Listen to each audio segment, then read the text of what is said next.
अभी अभी मैंने पूरा चैप्टर रिकॉर्ड किया और किस्मत देखिए रिकॉर्ड ही नहीं हुआ।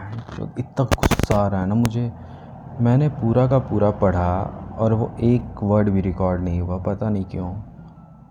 मूड ऑफ हो गया एकदम।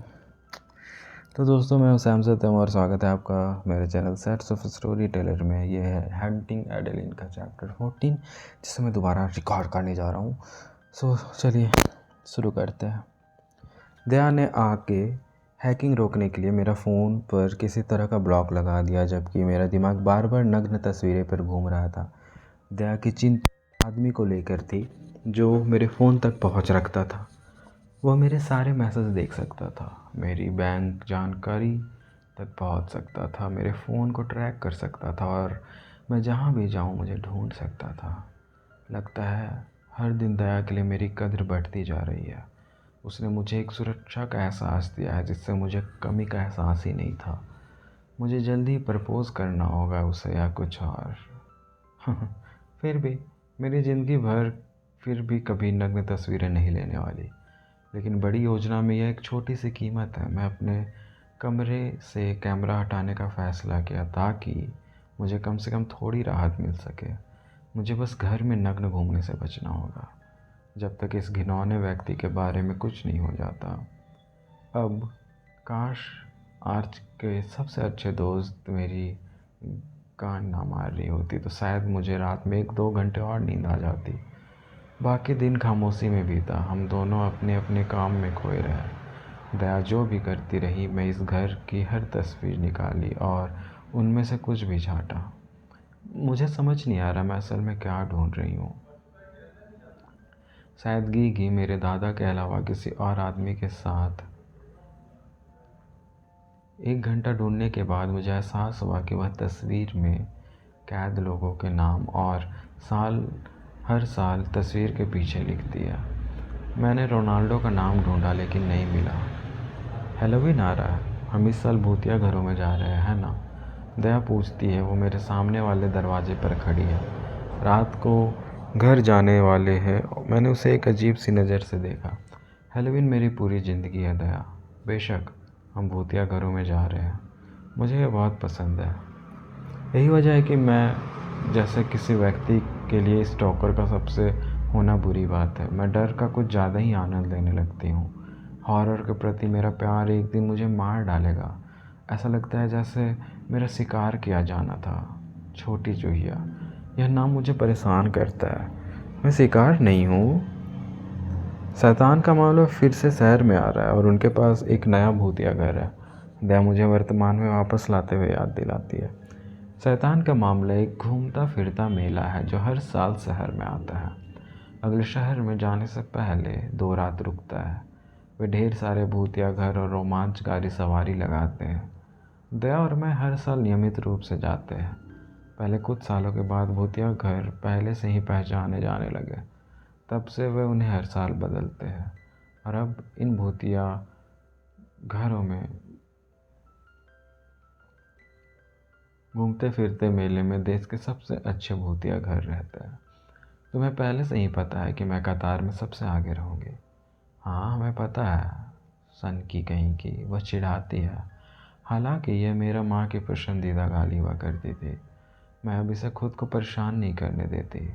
बहुत से मर्दों ने मुझे ऐसा कहा और फिर बेताब होकर मुझसे फिर से चूदने की भीख मांगी है। सन की होने का मतलब बहुत पहले ही बिल्कुल नया हो गया था। मुझे यह नाम पसंद है। मेले की रात की योजना पक्की होती है और दया चली जाती है। यह कुछ हफ्तों बाद नहीं है, लेकिन इस आयोजन ने एक वफादार प्रशंसक वर्ग बना लिया है और हर साल टिकटें बिक जाती है। बात यहाँ तक पहुँच गई है कि इतने लोग आते हैं कि उन्हें अंदर आने वालों की संख्या सीमित करनी पड़ती है। मेले के बाहर लाइन लगने से बचने के लिए वो एक कॉन्सर्ट की तरह मनाते हैं इसे। एक बार टिकट बिक जाने के बाद आप अंदर नहीं जा पाएंगे। खुशकिस्मती से मेरे साथ एक कंप्यूटर विशेषज्ञ है और वह हमारे लिए टिकटें शुरू होने से पहले ही ले आती है।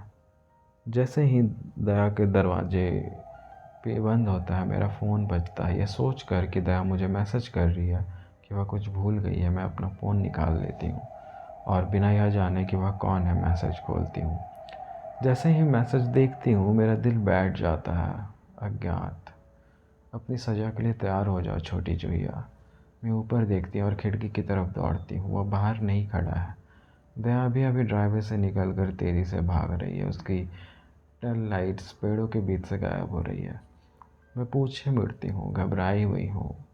उसने मेरे घर में घुसने की कोई और रास्ता ढूंढ लिया है, या कि वह पहले से ही मेरे साथ घर में है और पूरे समय वही है। तुम ऐसा क्यों कर रहे हो? उसका मैसेज तुरंत नहीं आता। मैं सांस रोक कर इंतज़ार करती हूँ और अब जब मुझे एहसास होता है कि मैं अपने फ़ोन को घूर रही हूँ तो मैं उसे कमरे में फेंक देती हूँ। शायद वो मुझे जानबूझकर इंतज़ार करवा रहा है।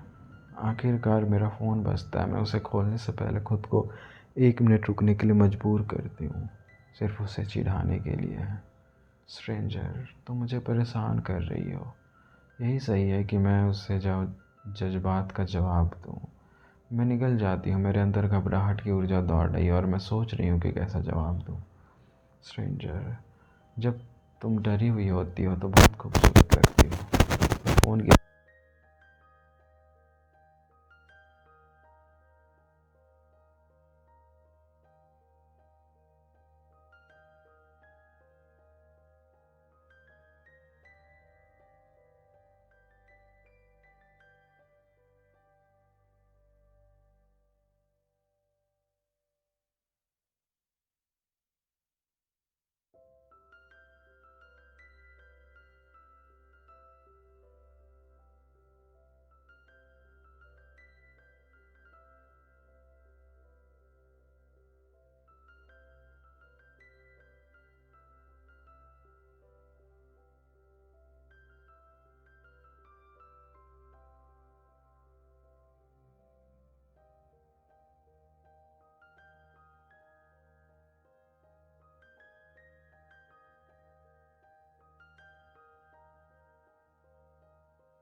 और मैं खुद को ऊपर ले जाने से रोकती हूँ।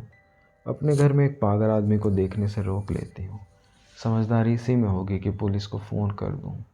बिना देखे वो बाहर नहीं निकल पाएंगे। इस घर से बाहर निकलने के लिए एकमात्र रास्ता सीढ़ियों से नीचे उतरना है। वो हमेशा के लिए छिप नहीं सकता। इस वक्त मुझे इस बात की भी परवाह नहीं है कि पुलिस उसे पकड़ पाएगा कि नहीं, जब तक कि किसी और को इस के पास इस बात की सबूत है कि उसने भी उसे देखा है। तो वो मुझे गंभीरता से लेने के लिए काफ़ी होगा। एक और चर्चा। स्ट्रेंजर, बहुत डर गई हो छोटी चुहिया। मानो मुझे चुनौती दे रहा हो। एक दरवाज़ा ज़ोर से बंद हो जाता है और मैं ज़ोर से चौंक जाती हूँ। मेरा दिल उछल कर मेरे गले तक आ जाता है। अगर मैं चीखना भी चाहती तो भी आवाज़ नहीं निकल पाती। डर के और गहराते जाने के साथ मेरी छाती बेतरीब ढंग से धड़कती है। मैं पुलिस बुला रही हूँ। मैं दीवारों के आर पार न्याय का एक एहसास कर सकती हूँ। मैं यहाँ हूँ, उसे डरपोक कह रही हूँ और उसे बाहर आने की चुनौती दे रही हूँ। और फिर जब स्थिति बदल जाती है तो मैं पुलिस बुलाने की धमकी देती हूँ, क्योंकि यही समझदारी है, बेवकूफ़। तो फिर मैं ऐसा कहकर इतना बेवकूफ़ क्यों महसूस कर रही हूँ? यह कैसे संभव है? स्ट्रेंजर, क्या तुम्हें याद है कि मैंने पिछली बार क्या कहा था? मैं कैसे भूल सकती हूँ? जितना ज़्यादा मैं उसकी अवज्ञा करती हूँ सज़ा उतनी ही कड़ी हो जाती है। मैं अपने होंठ काटती हूँ, गंभीरता से ऊपर जाकर उसे ढूंढने के बारे में सोचती हूँ। मैं एक काँपती हुई सांस छोड़ती हूँ मुझे एक चुनाव करना है और मुझे पहले से पता है कि मैं गलत चुनाव करने वाली हूँ। मैं हार मानकर टाइप करना शुरू करती हूँ।